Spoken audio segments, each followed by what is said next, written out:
An balima kunnafoni cakɛlaw bɔlɔlɔ matrafabaw n'o ye internet ye aw ni ɲantuma aw bisimila maliweb.net ka don kibaru kɛnɛ kan. Ko congé collectif. An ta congé la généralement au mois d'août. Mais an bala ka mun ye le 28 mai an ka directeur ye an wele ka jira na k'a fɔ ko ko coronavirus yera dɔ la baarakɛyɔrɔ la ye. O y'a sɔrɔ ka kɔn o ɲɛ tuma bɛɛ a bɛ ne wele a b'a fɔ n ɲɛna coronavirus ko in bɛ cogo min na est-ce que an tɛna dɔ bɔ jama la est-ce que an tɛna yɔrɔ datugu tuma bɛɛ a bɛ na n'a tora ne ko non o tɛ se ka kɛ a k'a to fo a ka ye n'a yera n'an disposition min ta an b'o disposition ta n'o tɛ ka an bɛ baara la foyi ma ye ko ka yɔrɔ datugu vraiment o tɛ se ka ɲɛ quoi bon depuis nin kan yera et puis a ma ye kuma tɛ se baarakɛla yɛrɛ la koyi a yera gardien sécurité gardien min bɛ kuma tɛ se la a yera o mɔgɔ dɔ de la kelen min kɛ o tumana ale an wele ka o kuma d'an tulo kan k'a fɔ ko bon min bɛ sisan ale bɛna yɔrɔ datugu ale bɛna yɔrɔ datugu k'an bila congé anticipé la donc an ye kumaw sama sama an ma da la an bala ka mun ye dɔrɔn wulada fila la a tila ka note bɔ dɔrɔn k'a fɔ ko baarakɛlaw bilala congé la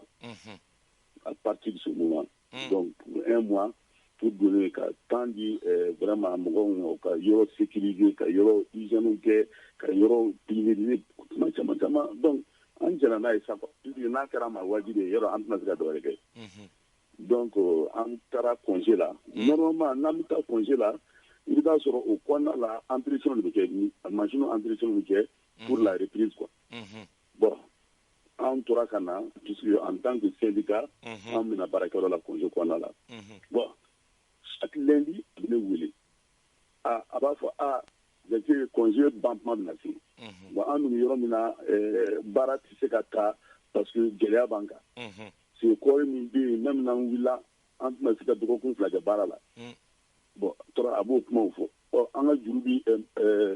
fɛn état la puisque subvention minnu kɛlen don an ye o kan k'an ka wari minnu rembourser hali bi o wari minnu rembourser o bɛ taa fo miliyari 1 ani miliyɔn dama damani na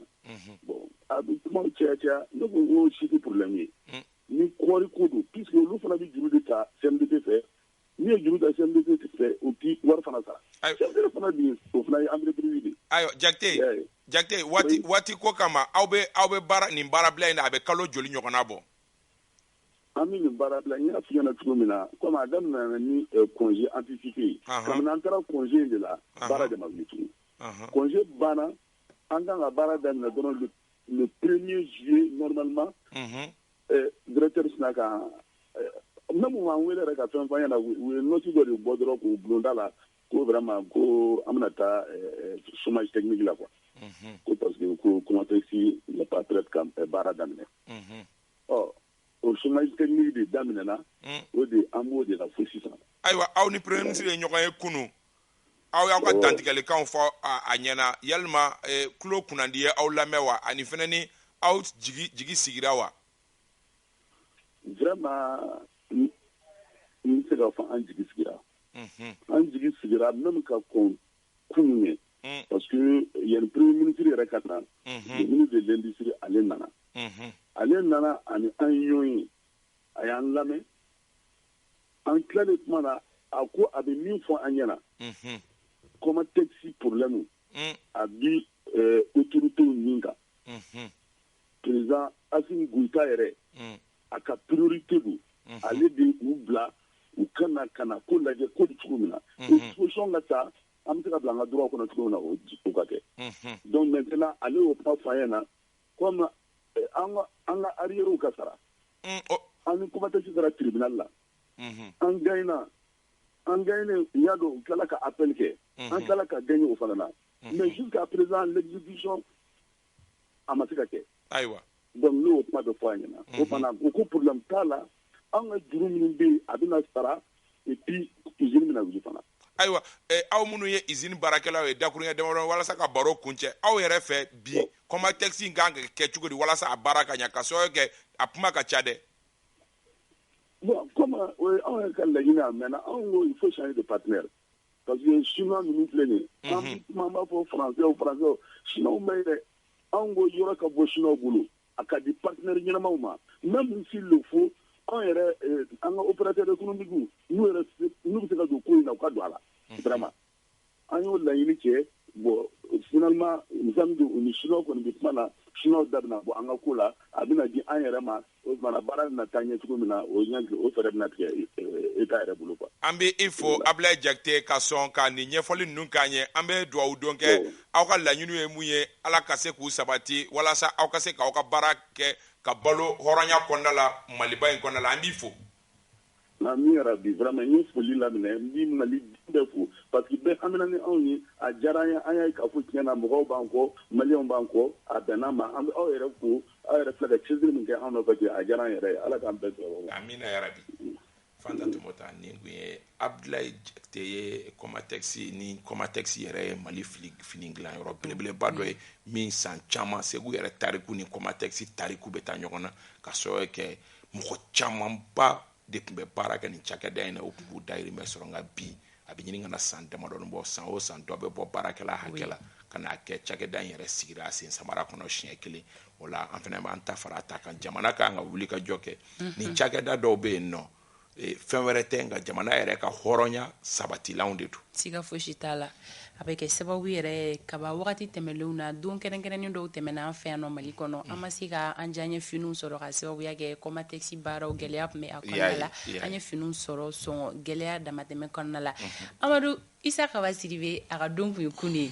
donc ko tɔn bɛ n'i kan ko gâteau sans tour bɛ la ɲina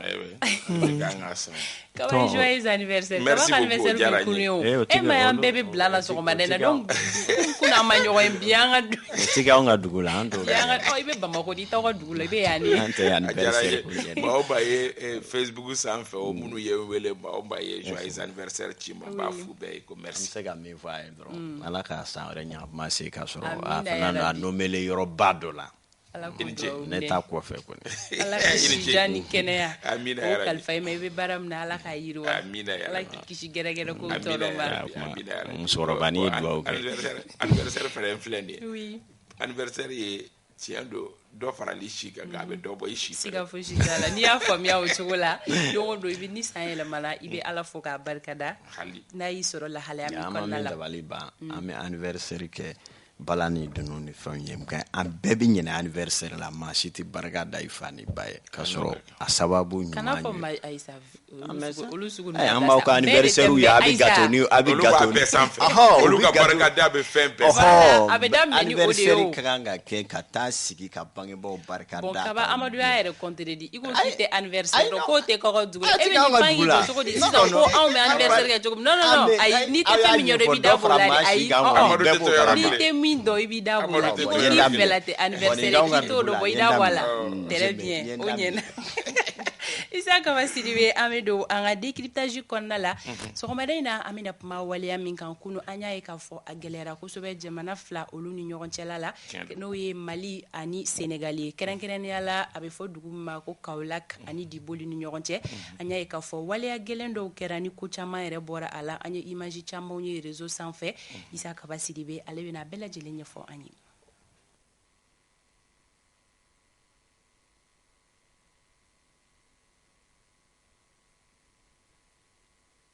Kaba a ka di anw ye i ka se ka walawalali k'an ye sɔgɔmada in na d'abord an b'a fɛ ka dɔn fɛn jumɛn de ye nin waleya in provoqué. Oui, ka foli kurakuraya ka ɲɛsin ma i b'a dɔn k'a fɔ Mali ni Senegal ni ɲɔgɔn cɛ ye tariku janba de c'est vrai que an b'a fɔ k'a fɔ nka ni jamana caman ka so nka ni Senegal tun ye jamana kelen de oui peut-être mɔgɔkɔrɔbaw b'a dɔn mais denmisɛnnin dɔw b'an lajɛ olu t'a dɔn anw Mali ni Senegal tun ye jamana belebeleba kelen de ye au fait donc sababu minnu kɛra ka an fara k'an bɔ jamana kelenya la o sababu olu jeliw bɛɛ ma datugu kosɛbɛ ko fitinin mana wuli kuma dɔ la a bɛ kɛ ko belebelebaw ye an hakili b'a la hali basikɛti ko tun bɛ ɲini ka na mɔgɔw kɔ don ɲɔgɔn ma dɔɔni donc kow de don ko minnu ni bɛɛ b'i poron i yɛrɛ kan walasa u kow kana taa yɔrɔ jan wa an fana ka laɲini an bɛna kuma min fɔ a ka kɛ sababu ye ka jisuma kɛ ko in fura ye a kana kɛ sababu ye ka fitinɛ tɔ lawuli kibaruya min sɔrɔla ko in na o ye k'a fɔ kunu nɛgɛ kaɲɛ 14 wagati ninnu na route nationale 1 ni o ye siraba fɔlɔ yɛrɛ ye ka sɔrɔ kɛ n y'a f'i ɲɛna k'an kun ye jamana kelen o de bɛ kɛ sababu ye sira minnu bɛ yen anw ni olu jɛ don sira minnu n'u bɛ bɔ Mali yɛrɛ kɔnɔ ka taa don olu kɔnɔ mais o tɔgɔ bɛɛ ye tɔgɔ kelen ye ka sɔrɔ kɛ siraba kelen de don o sira kelen de bɛ bɔ Kayi sira in kan ka taa yɛrɛ sɔrɔ fo Sénégal mais Sénégal dugu dɔ bɛ yen nɔ ni o ye duguba fɔlɔ yɛrɛ yanni ka don Sénégal n'i bɔra Mali kɔnɔ n'o ye Kaolack ye o duguba in yɛrɛ duguba do dɔɔni o kɔnɔna la Mali camion citerne dɔ ni Malien chauffeur b'a la o de bɛ ka taa wagati min Jakarta tigi dɔ o tun bɛ a droite fɛ k'a essayer k'a doubler taxi tigi fana tun bɛ 3e position na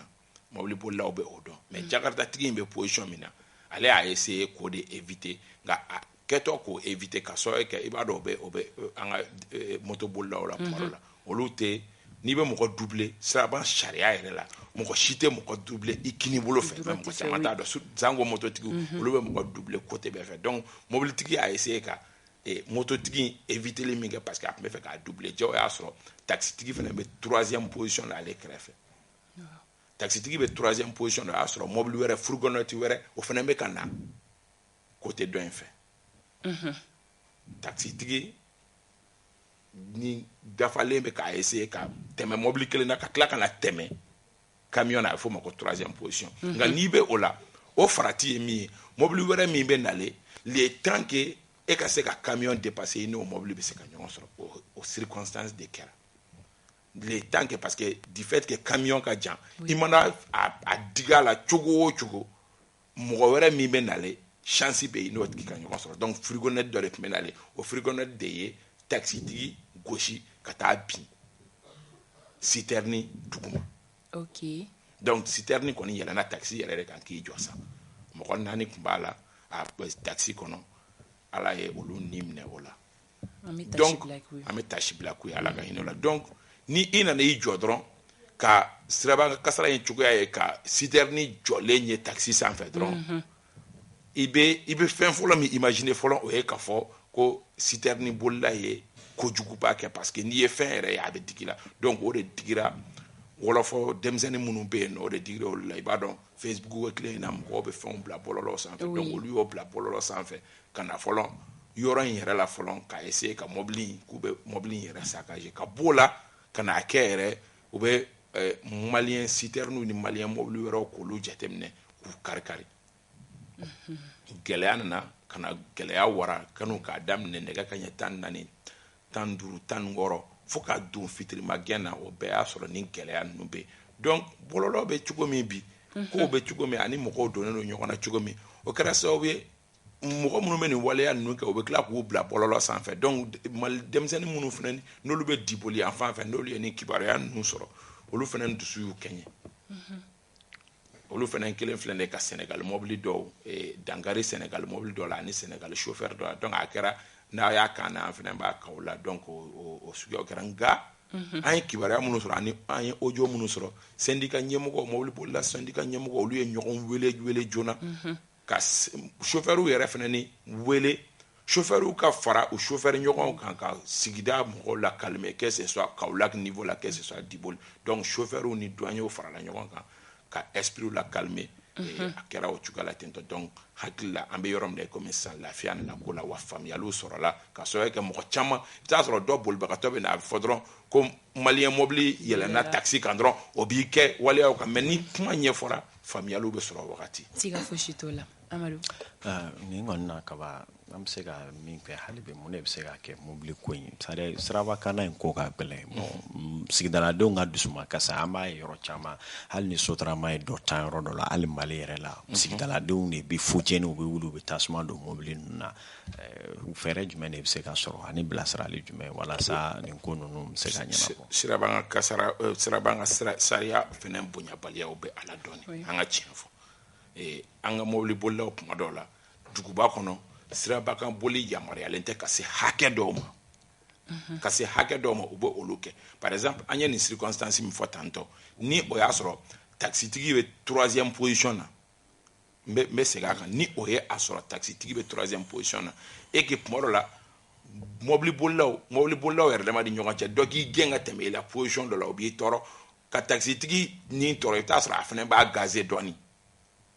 a fana b'a ka vitesse tɔ bonya dɔɔni n'i y'i ka vitesse tɔ bonya o la taxitigi tɔ bɛ kuru bon mɔgɔ minnu bɛ yen ni olu ye kuma dɔ la a bɛ digi u la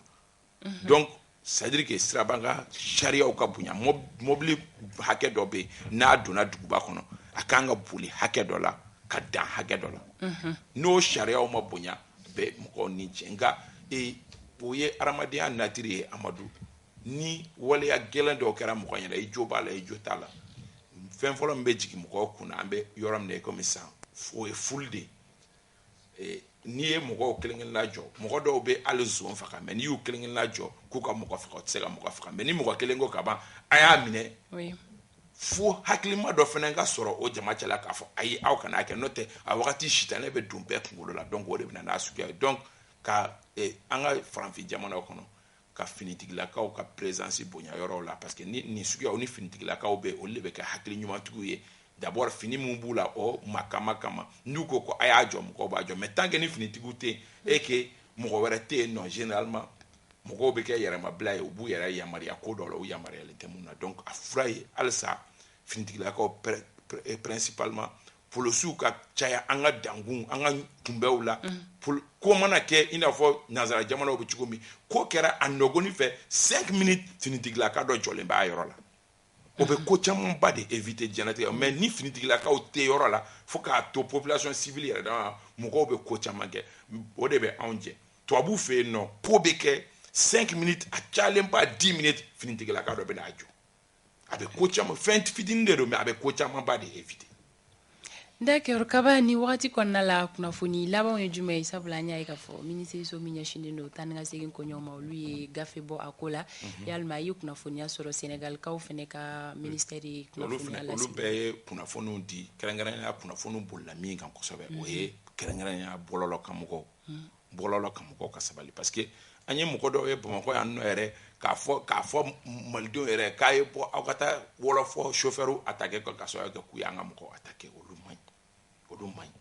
donc ministère fila bɛɛ ka communiquer o bolilɔ kan k'a fɔ mɔgɔw ye mɔgɔw k'u calmer mɔgɔw kana nin ko tɛmɛnen kɔ Kaolack mɔgɔw kana n'a fɔ k'u bɛ ɲɔgɔn attaquer Mali ni Sénégal sigida wɛrɛw la o man ɲi an ni ɲɔgɔn cɛ fiyewu n bɛ hakili lajigin kan ko Mali ni Sénégal tun ye jamana kelen de ko minnu kow tiɲɛna ɲɔgɔn faamuyaw mana jamanaw farala nka a cɛ man ɲi fiyewu mɔgɔ minnu kuntilenna ye kelen mɔgɔ minnu furuɲɔgɔnya yɛrɛ tɛ dɛ Mali dugu ni Sénégal dugu dɔw bɛ yen mɔgɔ dɔ bɛ yen nɔ i bɛ taa sɔrɔ a sigilen bɛ Mali dugu dɔ la a muso filanan bɛ Sénégal dugu dɔ la a bɛ su fila si Sénégal dugu la a bɛ na su fila si Mali dugu la donc an ka hakili to a la ka fɔ fɛnkɛ tɛ dɛ an ni Sénégal tɛ jamana fila ye dɛ an ni Sénégal ye jamana kelen de an kana sɔn cogoya si la fɛn dɔw bɛ olu ka tɛmɛ ni ɲɔgɔn cɛ. Sika t'a la ala ka tulo kɛ tulo kunnandi ye an bɛ dugawu don kɛ halisa fɛn min ye tension ka se ka calmer adamadenw hakili ka se ka sigi ala k'an kisi ka bɔ ni waleya in ɲɔgɔnnaw ma kaba folikan laban wagati ale tɔ man ca an bɛ Umar Keyita ko plan an ka cɛkɔrɔba ɲumanba dɔ a bɛ jɛmukan in lajɛ wagati bɛɛ an bɛ a fɔ k'a waleɲuman dɔn ka foli di Maliki Karanbɛ ma o fana ye an ka jɛmukan in kanubagaba ye tonton Abiba Elebo k'a fɔ Segu kɔlɔn kɔnɔ Segu kɔlɔn kɔnɔ an taara fo Jabali an taara fo yɔrɔ jan kɔlɔn kɔnɔ i kanubagaba dɔ bɛ yen a ye dara tɔgɔma dɔ a ko k'ale tɔgɔ ye ko Yabani ko k'a ka foli fɔ Fanta Tɔnbɔta di Amadu El Konare a bɛ jɛmukan hali i ka jɛmukan daminɛ kan a b'o bɛɛ dɔn an bɛ a fɔ yan fo Ndenbugukaw fɛ yen nɔ Jabali ye mɔgɔ camanba bɛ yen minnu bɛ jɛmukan la i bɛ taa yɔrɔ dɔw la i t'a dɔn k'a fɔ ko hali télé bɛ yɔrɔ min na i b'a sɔrɔ mɔgɔw b'an lajɛ u b'an lamɛn yen nɔ arajo wɛrɛw fɛ an b'u bɛɛ lajɛlen fo yen lamini bɛɛ ka Segukaw fo na an yɛrɛ bɛna an bɛna délégation dɔ former ka taa munumunu de ka kalo kelen ɲini direction fɛ tournée mondiale ye ka tournée mondiale kɛ artistes bɛ min ɲɔgɔnna kɛ an bɛna o t'o ɲɔgɔnna kɛ ka sababu kɛ a ka di mɔgɔ caman ye k'a ɲɛ mɔgɔ o mɔgɔ ni olu bɛ message di ko n ka n'a fɔ aw ye a message bɔra fa a tonnen filɛ de aw o kuma ci sera a seyɔrɔ la an b'i yɛrɛ fo kaba demande est rejetée d'avance jumɛn na kalo kelen tali yan demande est rejetée d'avance e bɛ fɛ ka mun fɔ o yɔrɔ la ne direction de ka ci la sɔrɔ n terikɛ ne y'o fɔ an bɛ taa razia de la i bɛ razia dɔn Ayisa kaba ale y'o fɔ tile 10 dira e maɲɔn koyi mun b'a yira ko un mois tɛ se ka tile 10 dira i ma dɛ n ka cɛ pour que kana ɲinɛ o yɔrɔnin kɔ dɛ i ka colonel Jalata voilà donc kana ɲinɛ o yɔrɔnin kɔ o sɔrɔla cogo min na ala de b'a dɔn n'a sɔrɔla kɔni ka sɔrɔ la hɔli an taara an ka boulangerie la ko réseau tɛ yen da dɔwɛrɛ bɛ mun wɛrɛ fɔ Amadu kumakan laban an bɛ bɛɛ fɔ k'i yɛrɛ fo k'i waleɲuman dɔn ka kanubaga bɛɛ lajɛlen fo kaba k'i fo i ka don o don ɲinini ani walawalali la an bɛ an kanubaga kelen kelenna bɛɛ lajɛlen fo Mali kɔnɔ ani Mali kɔ kan anw ka musokɔrɔba Safiyatu Tarawele ale bɛ Faransi an b'a fo ka tunkaranke kelen kelenna bɛɛ lajɛlen fo maa minnu bɛ yen nɔ ni u ye Renouveau Télé kanu ka Renouveau Matin kanu an bɛ u bɛɛ lajɛlen fo ni sanga kɔnɔna la Ogobara Gindo an bɛ a fo Banangabugu sugu la malo feerela don an b'a fo fɛn min ye Nana Kasanbara ye ne yɛrɛ ka musokɔrɔba don Banangabugu la an bɛ foli di a ma Seguba Kane ale bɛ Kirina an ma ɲinɛ a kɔ a n'a furumuso Saran Dumbiya ani Sogolo Bagi ni Papu an bɛ foli di u ma Fankelen Jara ko ni ko k'a ni sɔgɔma Dawuda Makasa k'o bɛ cogo di Omar Traoré ale bɛ san ka sanka bɛɛ lajɛlen fo ni sanga kɔnɔna la Bakari Bambera ale ye chef du peloton ye san maison d'arrêt la an b'a na cakɛla bɛɛ lajɛlen fo Monsieur Diawoye Keita k'a ni sɔgɔma ka kanubaga bɛɛ lajɛlen fo an bɛ Renouveau Matin datugu yan yɔrɔ la sini sɔgɔma 7h15 ni Ala ma basi kan na an bɛ segin ka ɲɔgɔn lasɔrɔ nɛgɛ kanɲɛ 9 Adel Samake aw tulo garisɛgɛ kɛra kunnafoni la kumaba minnu ye maliweb.net sanfɛla la o de ye nin ye ni Ala ma an ka jɔnya jɔn an na a kan an bɛɛ kunnafoni wɛrɛw kɛnɛ kan